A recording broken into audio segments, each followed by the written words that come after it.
Amen. Hallelujah. Isang mapagpalang umaga po sa ating lahat. Hallelujah. Tayo siyempre may manalangin dahil lahat ng ating ginagawa ay dapat ating pagkatiwala sa Panginoon para maging matagumpay. Hallelujah. Amang banal na makapangyarihan sa lahat. Minsan pa, Panginoon, itinataas namin o Diyos ang iyong pangalan sa umagang ito. Itinataas namin, Panginoon, ang iyong kabutihan, ang iyong kadakilaan, katapatan, Panginoon, sa buhay namin, Panginoon.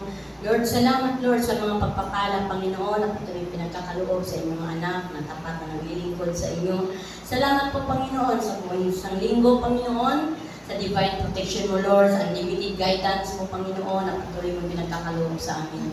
Lord, narito, Panginoon, ang iyong mga lingkod, Panginoon, na nagliloob sa iyo, Panginoon. Lord, patawarin mo, Lord, anuman o Diyos ang aking mga nagawang pagkukulang, pagkakasala, pakalinisin mo, Ama, ang aking puso-isip, kaluluwa, Panginoon. Upang ako po, Panginoon, malinis na haharap sa iyo ngayong umaga, Panginoon. Lord, dalayan ko po, Panginoon, we need your wisdom, Panginoon. We need your anointing, power, Panginoon. Lord, amin po aking mga labi po, Panginoon, pahiran mo ito po, Panginoon. Ikaw, Lord, ang mamutawi sa aking mga labi po, Panginoon. Upang may pahayag ko po, Panginoon, ng ang iyong mga salita sa umagang ito. Ay yung mga hiwaga, Panginoon. Lord, salamat po, Ama, sa pangalan ni Jesus. Amen and Amen. Hallelujah. Amen. Ayan.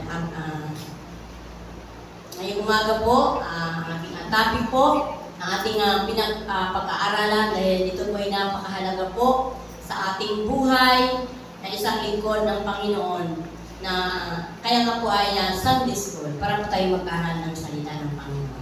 Patuloy po tayo mag-aaral ng salita ng Panginoon. Hindi pa po tapos ang ating tungkulin para maunawaan natin kung ano ba talaga ang purpose sa buhay natin. Amen. Hallelujah. Ang aking pamagat po ay ang aking topic po ngayong umaga, the most powerful book in the world, in this world, is the Bible. Ito yung pinakamakapangyarihang aklat sa buong mundo. Amen. Ay ang Biblia. Ito po ay sinulat ng ating mga noong unang sa Old Testament. Yan po. Ito po ay kinasiyahan ng Panginoon. Kumbaga, ang Biblia po, ito po ang ating pinag-aaralan ng salita ng Panginoon. Dahil napakahalaga po sa ating buhay mananampalataya na ating pong maunawaan talaga yung ang buod na ang plano ng Panginoon sa atin. Dahil ang salita po ng Panginoon, siya pong nagpapalaya sa atin kung ano man ang dapat na nating alisin sa buhay natin. Sa pagbabasa po natin ng salita ng Panginoon, ito po ay binabago ang ating buhay. Di ba kung napansin po natin, babalikan po natin yung nangyari po sa Los Angeles po. Napansin po natin, di ba may isang bahay doon na hindi natupok, di ba? So, dahil po sa kapangyarihan ng salita ng Panginoon, dahil po ang sabi nila daw ay, meron po doon, ang sabi ay merong Bible na nakaupit daw doon sa tahanan. Ten Commandments, di ba? Grabe pala ang cover ng Panginoon sa mga anak niya. Isa lang pala siya ang may takot sa Panginoon. Isa lang siya ang kumikilala sa Panginoon. Tingnan mo, grabe talaga yung power. Talaga, di ba? Yung kapangyarihan ng Panginoon, kaya nang ikubli sa anumang nangyayari sa mundo. O di ba? Yun pala ay may purpose. May layunin ng Panginoon na ipakita kung gaano siya makapangyarihan sa lahat. Kaya niya gawin ang lahat. Diba? Mapapansin po natin lahat sila ay nasunog. Lahat ang kanilang mga ari-arian. Ngayon, sabi nga walang saysay ang kanilang kaharian. Ay ang kanilang mga kayamanan. Kasi hindi nila kinilala ang Panginoon. Bakit? Diba? Ang sabi nga lagi natin sinasabi, lahat ng galing sa Panginoon. Kaya wala tayong pagmalaki. Wala silang pagmalaki dahil lahat ng gagaling sa Panginoon. Kaya ganun po kadakila, makapangyarihan ang ating pinag-aaralan. Ito yung mga hiwaga na ang Biblia ay napakapangyarihan sa lahat. Kaya papansin po natin, grabe po yung himala. Miracles, diba? Yung pinahiwatig ng Panginoon na siya lang ang dapat kilalanin. Wala nang iba. Hindi ang pera, hindi ang kayamanan. Ang Panginoon lang ang dapat na kilalanin. Kung mga naging tanya ito sa buong mundo, di ba? Yung nangyari doon. So, napapahiwatig na lang na panahon na para kumilala na sa Panginoon ang mga tao. Amen. Panahon na po para kilalanin nila ang Diyos sa buhay nila. Kapag kayo po ay pumunta sa mga bookstores, Ayan, thousand books po ang ating makikita po doon. Diba? Iba't iba po ang mga author, iba't ibang mga libro ang ating makikita sa buong mundo, buong mundo na yan. Iba-iba pong aklat ang ating makikita po kapag tayo po ay pumunta sa mga bookstores. Ayan, sa mga pamilya ng mga libro.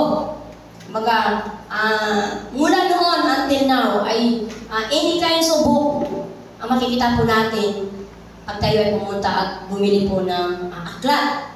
Pero po, subalit ang pag-aaralan po natin ngayon, ito yung pinakamakapangyarihang aklat sa buong mundo. Ito po, dito po tayo, kinikilala po natin na ang Biblia, ito po ay mahiwaga. Ito ay makapangyarihan. Kaya dito na po natin magbasa ang lahat, baga dito sa ating pag-aaral ngayong umaga. At ito po yung aklat na buhay ng Panginoon. Ayan. Kaya po patuloy lang po tayo na mag-aral ng salita ng Panginoon. Ayan. Kaya ang nais po ng Panginoon ay patuloy nating bigyan ng pansin, halaga, ang salita ng Panginoon. At patuloy doon natin basahin, di ba? Day and night. Lagi natin pagbulay-bulayan, pagnilay-nilayan. Dahil sa pagbabasa po natin ng salita ng Panginoon, lumalakas po ang ating espiritual. Malakas po talaga yan. Kapag time po tayo ay may mga trials na mga dumarating sa buhay natin, ang susi lang po, magbasa lang po tayo ng salita ng Panginoon. Aaliwin po tayo, palalakasin po tayo, bibigyan po tayo ng malinaw na kaisipan kapag tayo po ay babad sa salita ng Panginoon. Maging priority po natin ang pagbabasa ng salita ng Panginoon. Lagyan na po natin kasabikan, kauhawan, importansya. Bigyan po natin ng importansya po, pagpapahalaga, pagmamahal, pagbulay-bulayan, pagnilay-nilayan, at patuloy tayong makinig ng salita ng Panginoon. Patuloy lang po tayong makinig sa mga bawat lingkod ng Panginoon. Lalo po tayong lumalakas at marami po tayong napupulot, nakukuha sa pagsishare ng mga lingkod ng Panginoon. Tayo po ay mga instrumento lang na ginagamit ng Panginoon.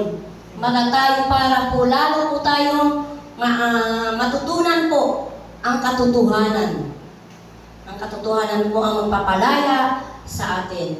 Dahil dito po ay nagdudulot po ng malaking impact sa buhay natin kapag tayo po ay patuloy na nagbabasa ng salita ng Panginoon. Bakit kaya lagi nating pinapriority ang pagbabasa ng salita ng Panginoon? Dahil ito po ang nagpapatibay sa atin. Ito po ang nagpapalakas sa atin. Dito po tayo binibigyan ng wisdom ng Panginoon. Wisdom, knowledge sa pagbabasa ng salita ng Panginoon dahil ito ay makapangyarihan sa lahat. Makapangyarihan po ang aklat na ito. Okay. Atin pong, there are 3 points the effect of powerful book in the Bible. Number 1 po, teaching the truth. Pagtuturo ng katotohanan. Teaching the truth of the Word of God. Ito po yung pagtuturo ng katotohanan ng salita ng Panginoon. Sa patuloy po nating pag-aaral, sa patuloy po nating pakikinig ng katuruan ng salita ng Diyos, lalong lumalalim ang ating pakikipag-ugnay sa Panginoon. Lalong lumalalim ang ating pagkaunawa sa salita ng Panginoon. Kaya patuloy lang po tayo sa salita ng Panginoon. Patuloy lang po tayo makinig. Baga talagang nandoon ang eagerness natin, ang ating kasabikan, kauhawan sa pakikinig ng salita ng Panginoon. Atin pong basahin, the book of John 14:6. Jesus said unto him, I am the way, the truth, and the life. No one cometh unto the Father but by me. Sumagot si Jesus, ako ang daan at ang katotohanan at ang buhay. Walang makakapunta sa Ama kundi sa pamamagitan. Maliwanag po ang sabi ng Panginoon sa ating binasa ngayon sa scripture na po. Sumagot si Jesus, ako ang daan at ang katotohanan at ang buhay. Buhay, walang makakapunta sa Ama kundi sa pamamagitan ko. Sa pamamagitan lang po ng Panginoon ang katotohanan. Siya lang po ang daan. Wala na pong iba. Ang Panginoon lang ang daan para tayo ay makaparoon sa eternal life.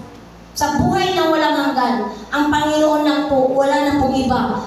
Ang mga magtuturo po ang katotohanan po, ang mapapalaya sa atin. Dahil po kapag tayo po ay manapalaya na po sa ating maling kaisipan, ang katuruan po ng katotohanan yun po ang mapapalaya sa atin. Kaya po napakaliwanag po sa ating binasa, nakatala po at nakasulat na ang Diyos lang ang daan at ang katotohanan at ang buhay na walang hanggan. Makakaparoon lang po tayo sa buhay na walang hanggan kapag tayo po ay patuloy na naglilingkod sa Panginoon. Kahit Kristiyano lang po tayo, kapag tayo po ay hindi nagpatuloy, kaya tinanggap po natin ang Panginoon bilang sarili natin tagapagligtas, kapag tayo po ay hindi nagpatuloy, hindi rin po natin maaabot. Hindi tayo makakaparoon, makakapunta sa buhay na walang hanggan. Kaya patuloy lang po tayo. Kaya po napakahalaga po sa atin, laging pinapaalala ng Panginoon sa atin na mag-aral.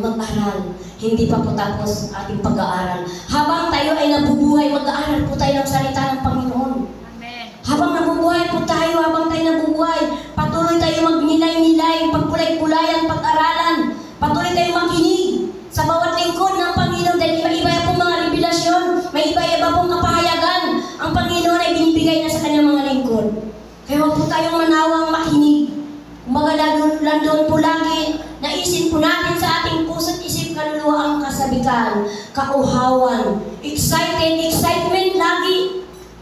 Excitement lagi sa pakikinig. Sundays ko na naman, Miyerkules na naman, makikinig naman ako lagi ng salita ng Panginoon. Dahil ito ang aking kalakasan. Dahil ito ang nagbibigay sa akin ng kapayapaan. Ito ang nagbibigay sa akin ng hamon sa buhay para ako magpatuloy yung mga salita ng Panginoon. Dapat lagi tayo excited lagi. O, diba? Baga isang linggo na akong isang linggo para sa Panginoon. Mga late pa ang iba. Diba? Dapat lagi dapat sa puso natin. Yung kainitan, yung fire sa puso natin. Yung kainitan na pagpunta sa church. Diyan po makikita ang isang tunay na Kristiyano kung mahal na mahal mo ang Panginoon. Bakit? Pinapriority mo ang oras. Amen. Diba sa isang linggo po, 2 oras lang po tayo sa linggo. Hindi pa natin maibigay ang the best sa paglilingkod sa Panginoon. O diba? Kaya, alam niyo, sabi ko nga, Lord, yung nangyari sa Los Angeles, dapat maging sa tao, diba? Sa mga Christian, hindi na po sa mga hindi naglilingkod sa tayo na lang na mga lingkod ng Panginoon. Dapat nandun na lagi sa atin na maging hamon sa atin yung nangyari sa Los Angeles. Amen. Sa Los Angeles po. Matakot po tayo. Huwag po tayo magduda sa Panginoon. Huwag tayo mag-doubt sa Panginoon. Wala tayong karapatan na siya ay may takot sa Panginoon. Siya lang yung cover ng Panginoon. Siya ang naging tagumpay. Diba? Hindi na sayang ang kanyang pinagpagalan. Kasi bakit? Nandoon ang cover ng Panginoon. Amen. Doon ang kapangyarihan. Sa dami-dami doon sa Los Angeles, isa lang siya na natira. May layunin ang Panginoon, may plano ang Panginoon para ang mga tao doon ay muling manumbalik sa Panginoon. Tayo po. Diba? Nakakalungkot lang po sa mga Kristiyano. Diba? Minsan sa buhay natin nagiging matigas na po ang ating mga ulo. Hindi ko po inaamin, tayo lahat po yun. Amen. Tayo ay may Diyos na sa puso natin. Dapat po manatili na po sa atin yung eagerness, yung excitement lagi sa papunta sa church. Yan lang po yung oras, panahon para mapaluguran natin ang Panginoon. Dahil lahat po ay nanggagaling sa Panginoon. Wala po tayo may pagmamalaki sa Panginoon.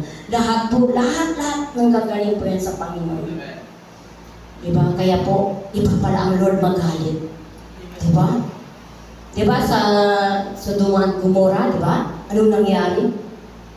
Pinagtatawanan nila ang Panginoon. Nagsasayawan at iinuman o anong ginawa ng Panginoon sa kanila. Ganon din ang nangyari sa Los Angeles. Hindi sila naniwala sa Panginoon. How many years silang namuhay? Hindi man lang nila kinilala ang Panginoon. Kung gaano kabuti ang Panginoon sa buhay nila. Hindi man lang sila marunong appreciate sa buhay nila. Nabubuhay sila dahil sa Panginoon, sa kagandang loob na sila ay naging tao. So dapat tayo na mga anak ng Diyos. Hamon na po sa atin yun. Priority po natin yung ating pagbabasa sa salita ng Panginoon. Hallelujah. Number 2 po. The correcting crook work. Ang pagtutuwid sa likong gawain. Ito po, patuloy po tayong ikinukorek ng Panginoon. Dito pa po tayo sa lupa. Minsan po may nagagawa pa rin po tayong mga hindi karapat-dapat. Lahat po tayo, maging ako. Hindi pa po tayo talaga totally na nasusunod po natin yung kalakaran ng Panginoon. Pero ang sabi ng Panginoon, dapat pag naisin natin to be like Jesus, to be follower Jesus. Kung ano ang katangian ng Panginoon, dapat ganun po tayo. Dahil mayroon tayong Diyos na pinaglilingkuran. Buhay na buhay ang Panginoon. Kaya po napakahalaga po sa atin, sa buhay natin sa ngayon, dapat po tayo ay patuloy na tanggalin, alisin yung mga balakid sa paglilingkod sa Panginoon, ng mga likong gawain, tanggalin na po natin.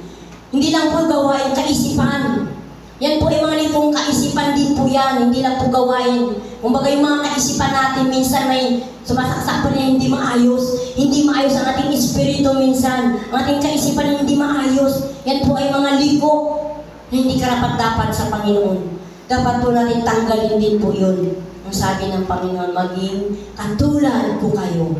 Maging katulad natin ang Panginoon. Basahin po natin sa 2 Timothy 3 verse 16. Ang lahat ng kasulatan ay kinasihan ng Diyos at kapaki-pakinabang sa pagtuturo ng katotohanan, sa pagsaway, sa kamalian, sa pagtutuwid, sa likong gawain, at sa pagsasanay para sa matuwid na pamumuhay. Maliwanag po ito ang sabi ng Panginoon. Ang lahat po ng kasulatan ay kanyang kinasihan. Ito po yung Bible. Ito po yung kinasihan ng Panginoon. Hiningahan na po ito ng Panginoon. Kaya ito po ay naging makapangyarihan sa lahat. Yan. Sabi nga dito, at kapaki-pakinabang sa pagtuturo ng katotohanan, sa pagsaway. So, nandito po sa Bible. Yung pagsaway sa atin po, pag-review. Nandito po sa Bible. Kaya huwag po tayong tatampo. Kung tayo po'y napapagsabihan na nakikita po sa atin ang mga likong gawain, mga likong gawa.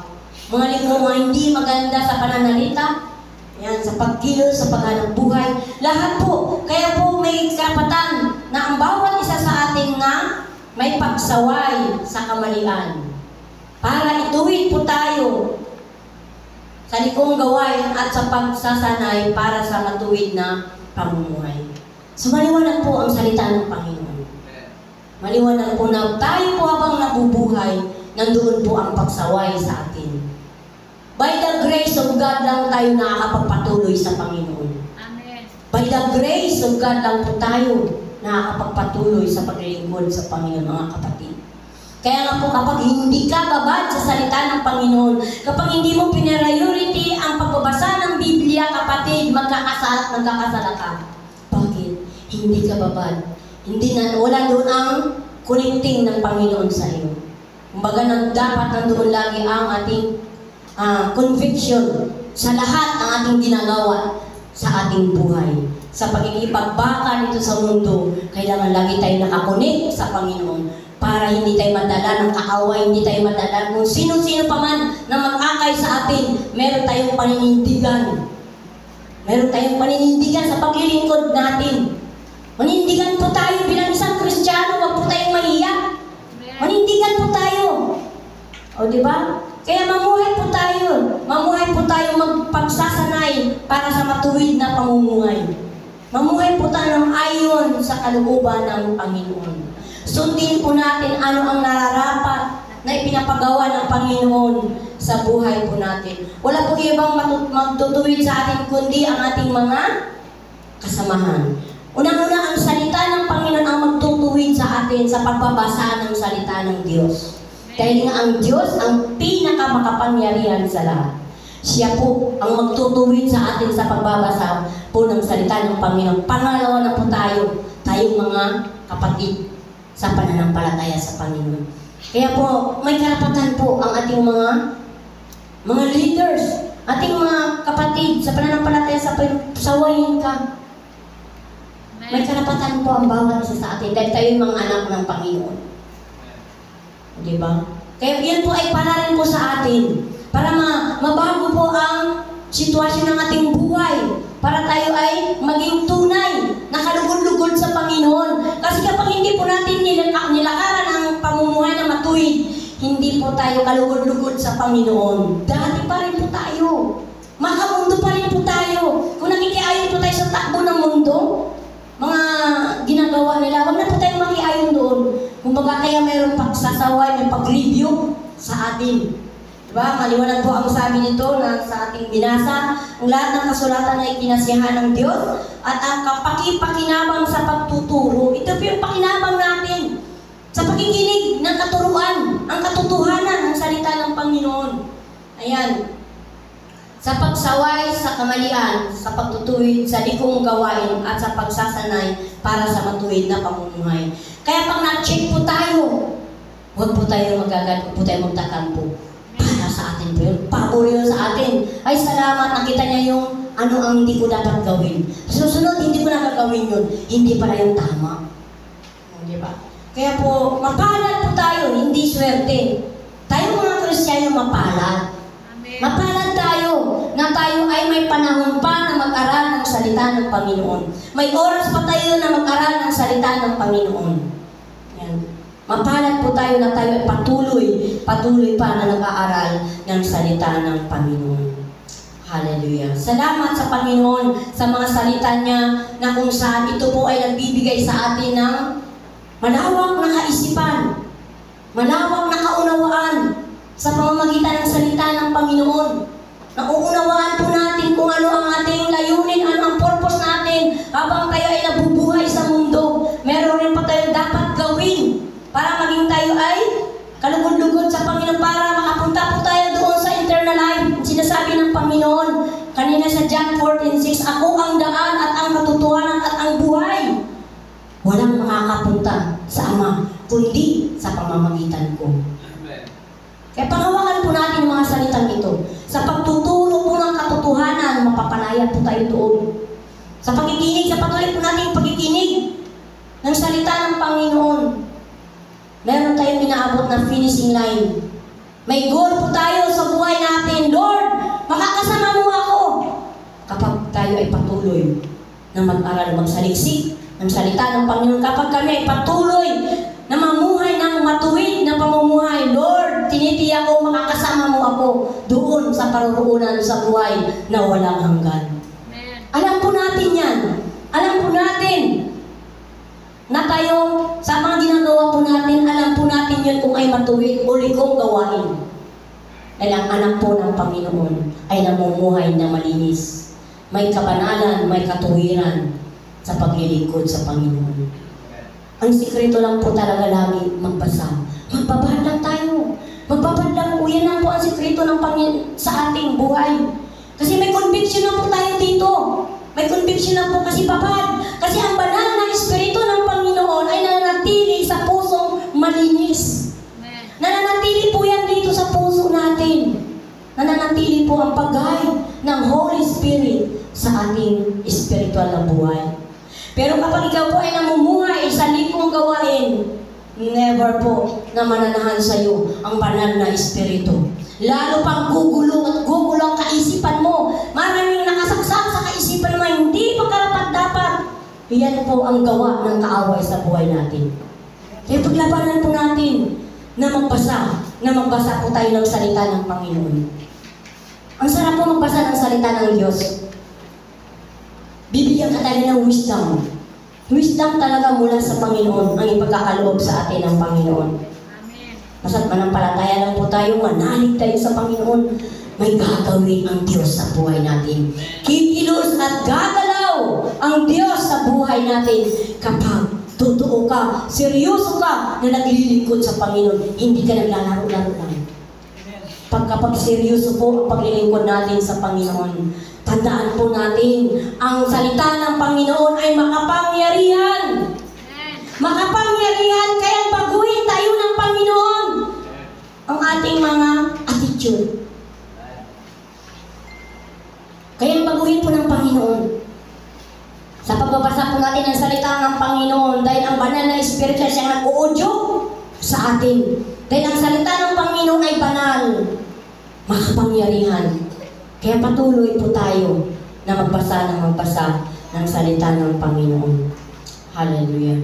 Sa pagtuturo po ng mga lingkod ng Diyos, ito yung pagsaway, pag-video sa atin. Ito po yung starting point na babaguhin tayo ng Diyos sa buhay natin. Hallelujah. Hallelujah. Dapat po maging mature na po tayo. Hindi na po tayo baby Christian. Di ba yung 3 years old? Ano na yan, lumalakad na po yan? Yung baby Christian po tulad ng mga sanggol, nabaguhan ka pa lang, 1 month ka pa lang, 2 months ka pa lang, 1 year, pwede pa yan. Kasi hindi ka pa marunong. Iba nga, 1 year, lumalakad na eh. Yan po yung mga baby Christian. Pero po yung 3 years na Christian po, dapat mature na po tayo. Hindi na po tayo nasasaktan. Hindi na po tayo tatampo. Hindi na po tayo gumagawa ng mga likong gawain. O, di ba? Hindi na po natin binibigyan pansin kung ano man sinasabi sa atin ng ating mga kapatid, ang ating mga kasamahan. Huwag po natin pansinin yan. Hayaan po natin ang Lord ang gaganti, mga kapatid. I tell you, brothers and sisters, ang Panginoon ang gaganti sa kanila. Hindi tayo. Ang Panginoon. Kasi alam ng Panginoon ang kanilang mga anak. Hindi niya ito pababayaan, di ba? Sa Hebrew 35, hindi ko kayo pababayaan man, ni iiwanan man. Sasamahan ko kayo sa lahat ng aspeto ng iyong buhay. Kasama niyo ako basta, ang sabi ng Panginoon, manatili lang kayo sa akin. Kapag hiwalay tayo sa Panginoon, wala na po proteksyon ng Panginoon. Kapag hiwalay ka sa Panginoon, wala na po yun. Pero kapag manatili po tayo sa Panginoon, mananatili ang kanyang habag, biyaya, mananatili pagkakaloob ng Panginoon. Mananatili po tayong masaya. May kasiyahan sa paglilingkod sa ating Panginoon. Hallelujah. Kaya patuloy lang po tayo sa ating pangalawa nating points, the quality through work, ang pagtutuloy sa inyong gawain. Patuloy lang po tayo magpakumbabang loob. Patuloy po natin saliksikin ang salita ng Panginoon. Patuloy po natin pagbulay-bulayan, pag-aralan talaga. Dahil yan ay makatotohanan na kaya kang baguhin ng Panginoon.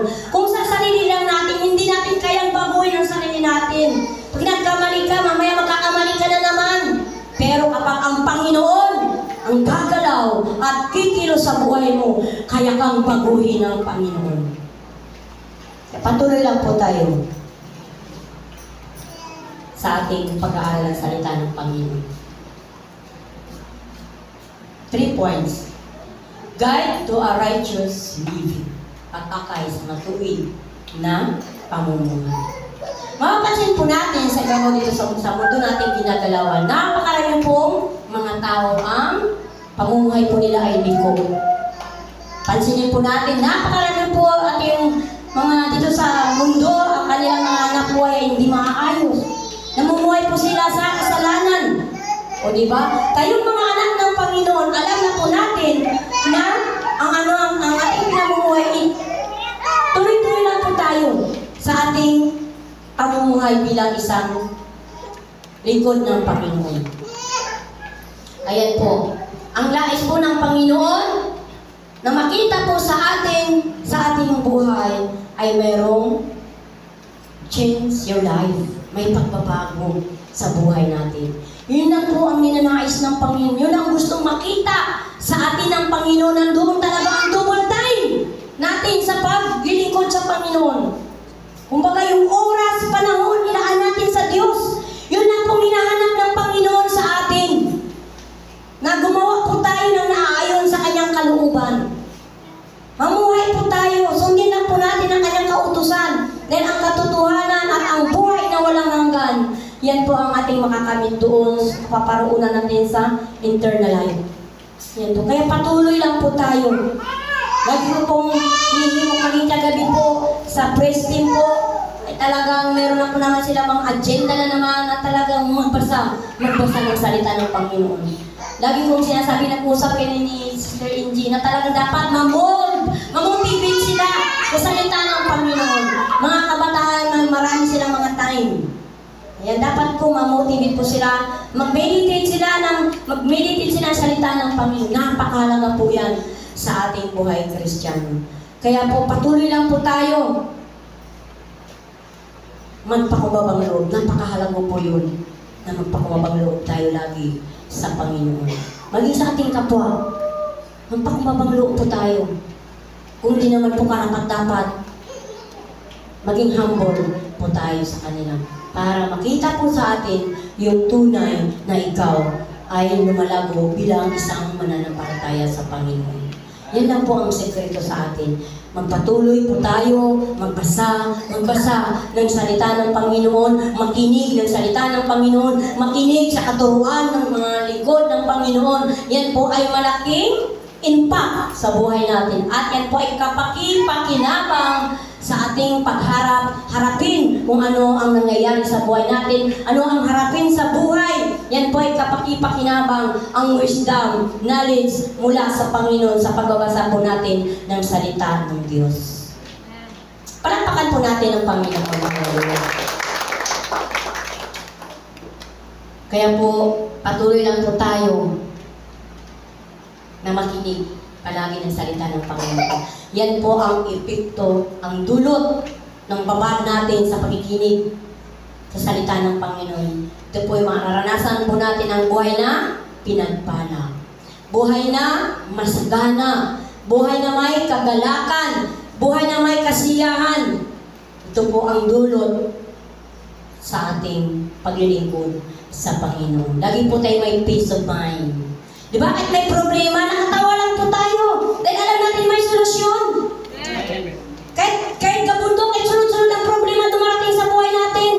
May kapayapaan pa rin tayo dahil may Diyos tayong buhay na ating pinaglilingkuran. Kaya ang bigyan on the spot kung ano ang pangangailangan mo. Ibibigay yan ng Panginoon. Nakikita ng Panginoon ang bawat isa sa atin, ang mga puso ninyo. Nakikita ng Panginoon. Linggo-linggo nandito kayo na tuwang-tuwa ang Panginoon. Nakikita ang bawat puso ninyo. Nandoon ang excitement lagi. Panatili lang natin sa Panginoon yung ating excitement lagi sa pagpunta sa lahat ng gawain. Dahil ito po ang magpapalakas sa atin. Diba, pampalad tayo. Meron po tayong mga oras pa na ganito sa pag-aral ng salita ng Panginoon. May oras pa tayo magpasalamat sa Panginoon. Iba po pag sa bahay ka nagpapasalamat. Iba po pag nandito ka sa bahay ng Panginoon. Merong anointing. Merong iba kang nararamdaman. May Holy Spirit kang nararamdaman. May kagalakan mula sa Panginoon. Amen. Grabe po. Ganun po tayo kamahal ng Panginoon. Ganun tayo kamahal ng Diyos.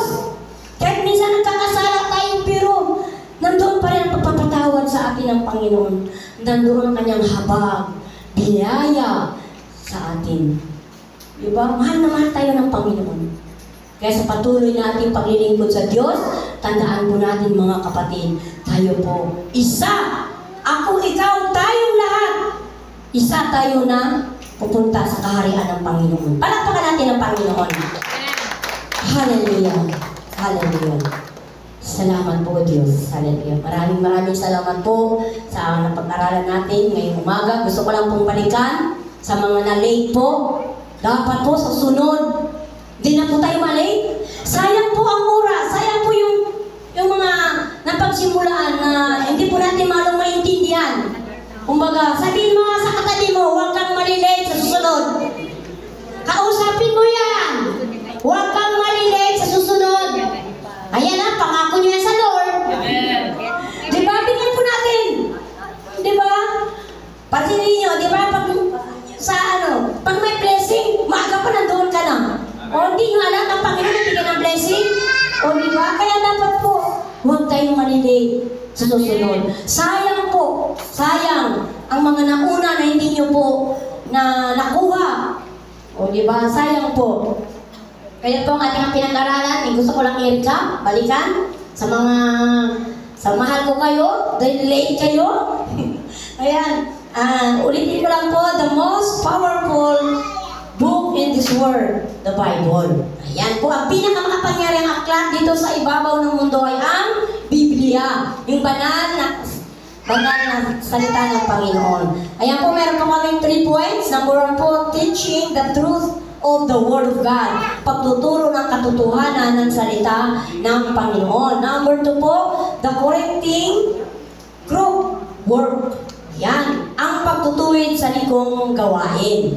Number 3 po, guide to a righteous living. Pag-akay sa matuwid na pamumuhay. Kaya po, encourage po sa bawat isa sa atin, gawin po natin ang ating mga pinag-aralan ngayong umaga na taligdan, alisin na po natin ang mga likong gawain.